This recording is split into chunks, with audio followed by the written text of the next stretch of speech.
এখানে আপনাদেরকে একটা জিনিস আমি দেখাবো, এই বিচের মাঝে যে বিচটা এত সুন্দর, মানে একটা ময়লা নাই, একটা কোনো কাগজ কিংবা একটা বোতল কোনো কিছু নাই, একটা গাছের পাতা পর্যন্ত নাই বিচের মাঝে। এটার কারণ হইতেছে এই যেটা বিচ, আর যে এই পাশে অনেক গাছপালা আছে, ঠিক আছে। এই এই এই জায়গাগুলোতে মানুষ কিন্তু প্রত্যেক দিন একটু রোদ কমলে আর কিছুক্ষণ পরে এই জায়গাগুলোতে অনেক মানুষ থাকবে।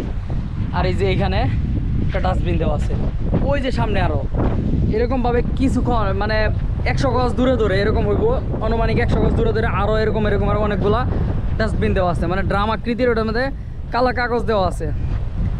এগুলোতে ময়লা ফালায় মানুষ, কারো যদি কোনো কিছু নিয়ে আসে ময়লা ফালানোর হয় তাহলে এগুলোতে ফালায়। তার মানে বীজটা এরকমভাবে সংরক্ষণ করা হয়, ময়লা আবর্জনা ফেলা হয়। কিন্তু আমাদের বাংলাদেশের কক্সবাজার বিচের মাঝে গেলে মানে দেখা যায় এখানে ময়লা ওইখানে ময়লা, অনেক কাগজ, অনেক প্লাস্টিক পলিথিন, অনেক প্লাস্টিকের বোতল এগুলো থাকে, ছড়ায় ছিটে আছে, পুরাপুরি একদম পরিবেশটা একদম নোংরা হয়ে থাকে।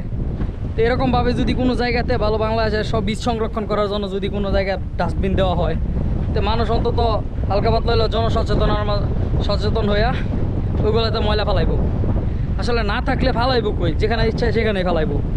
তবে আস্তে আস্তে যদি থাকে, যদি মানে জায়গা থাকে ফালানোর মতো, এরকম যদি সংরক্ষণের জায়গা থাকে, তাহলে না মানুষ আস্তে আস্তে শিখবে। তো প্রথমে হচ্ছে কর্তৃপক্ষের দায়িত্ব এরকমভাবে ছোটো ছোটো আকৃতির ডাস্টবিন দেওয়া, তারপরে মানুষকে উৎসাহিত করা, যারা নিরাপত্তা রক্ষী আছে তারা উৎসাহিত করবে যে ভাই এখানে না ওইখানে ফালান আপনারা ময়লা। আস্তে আস্তে একদম বিচটা, বাংলাদেশের কক্সবাজারের বিচটা পরিষ্কার পরিচ্ছন্ন হয়ে যাবে।